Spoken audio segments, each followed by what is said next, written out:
Hello everyone, welcome back to TLC. My name is Beck. I'm going to take you through a little red spring upper body flow on the reformer that you can use.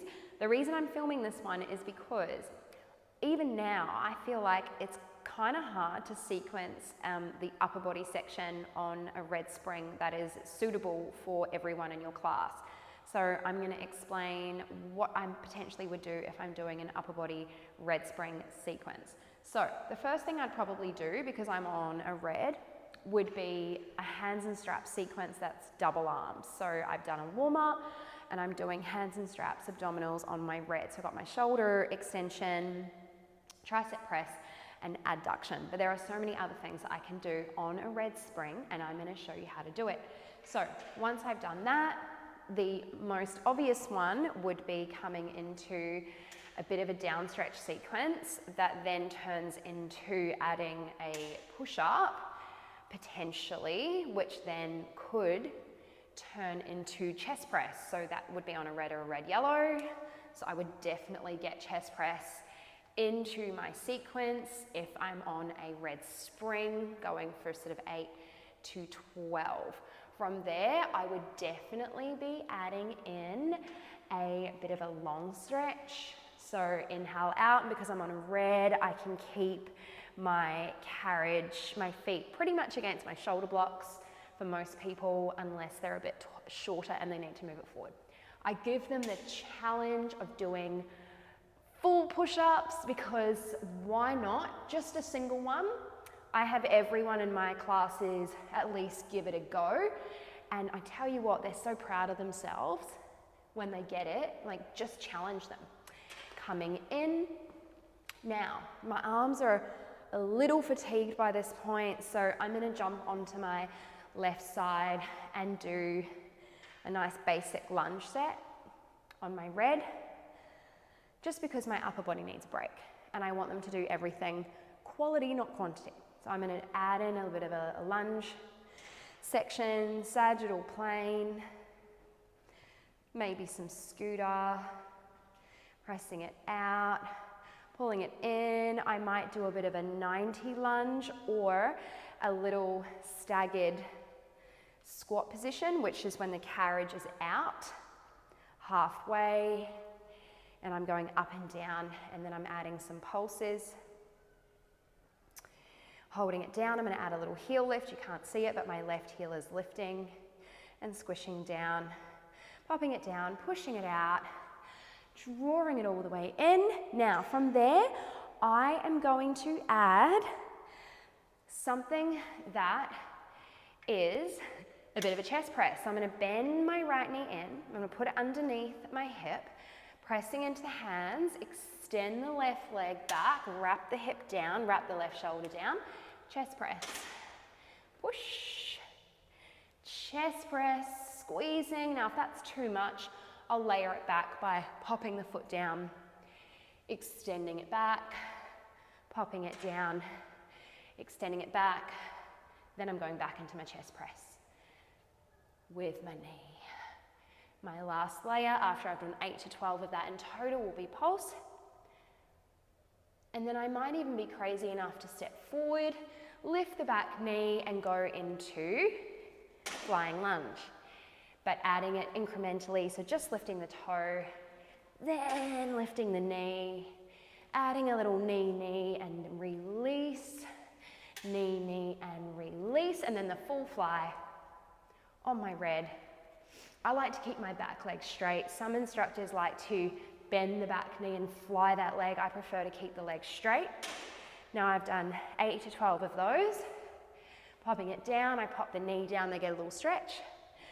Then I'm going to go into the middle to transition, and I'm going to get them to hold either the short loop or the big loop.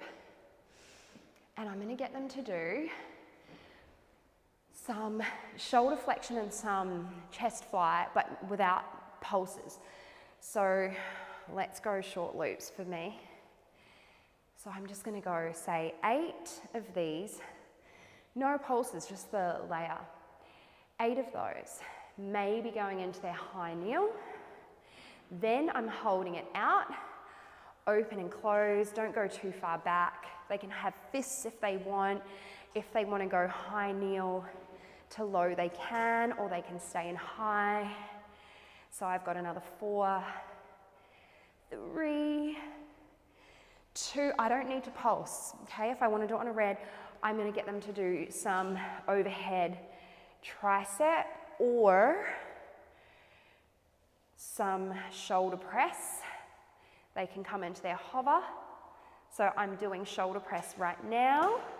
I'd probably do that or triceps in a hover, in a high kneel, but I'm not going to add pulses. I'm just going to do, say, 15 reps of each.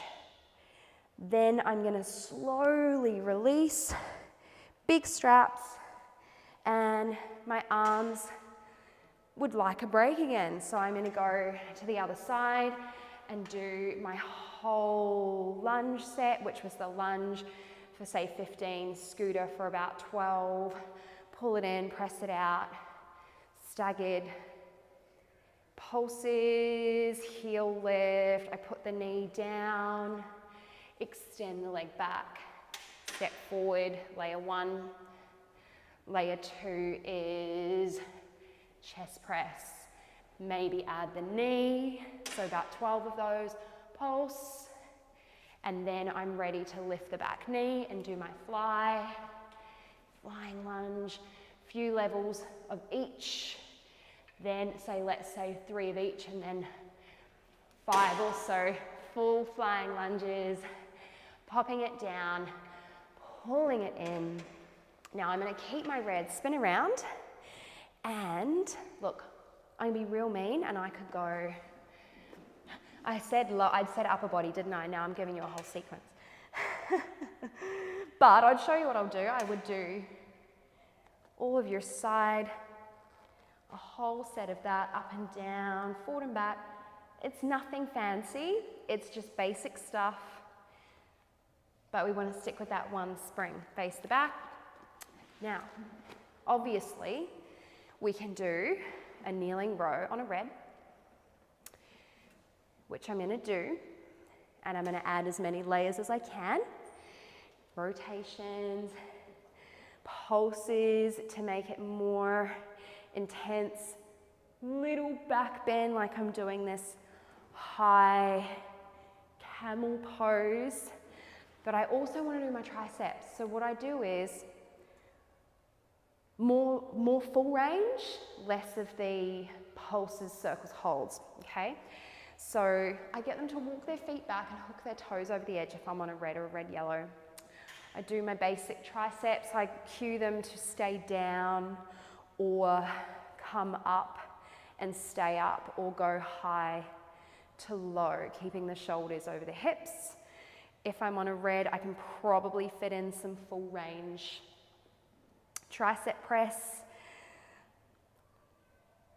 a bit of a hold, forward, and then I'm going to go palms in, and I'm going to go for a full reverse fly, which is very similar to what I did facing the front, but that was a chest fly working the chest, and this is a fly working the back of the arms, the back of the shoulders, the middle of the back.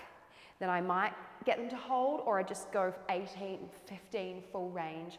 Pop that one down. Now I'm here, so I may as well walk it forward and do reverse knee tuck. Pulsing, releasing, side lying. Doing my whole set, bend and extend, pretty standard. Pulse, forward and back. I might do a bit of internal rotation of that foot. When I'm ready to take it off, I'm going to take it off. And you know what? Just to get into my lateral plane, I'm probably going to come here, last little burst of sort of challenge. Left hand to the center, heels to the left. I like to do side plank with hand on the foot bar and a heavier spring, so I'm going to be here. I might even get a little snake in there if they seem like they're feeling strong. So 5 of those, 5 to 8, back to the knee tuck, heels to the right, right hand to the center. And then say 8 of those, maybe 5 to 8 of these, because this is a little more challenging. Release, fold, and then because I'm already on the red, I'm probably going to give them a nice little feet and straps. Cool down, just adding on the extra red and the yellow. So I hope that helps you sequence a red spring class for your upper body. As I said, it can be a little bit more challenging and you feel like you need to drop the spring, but you don't.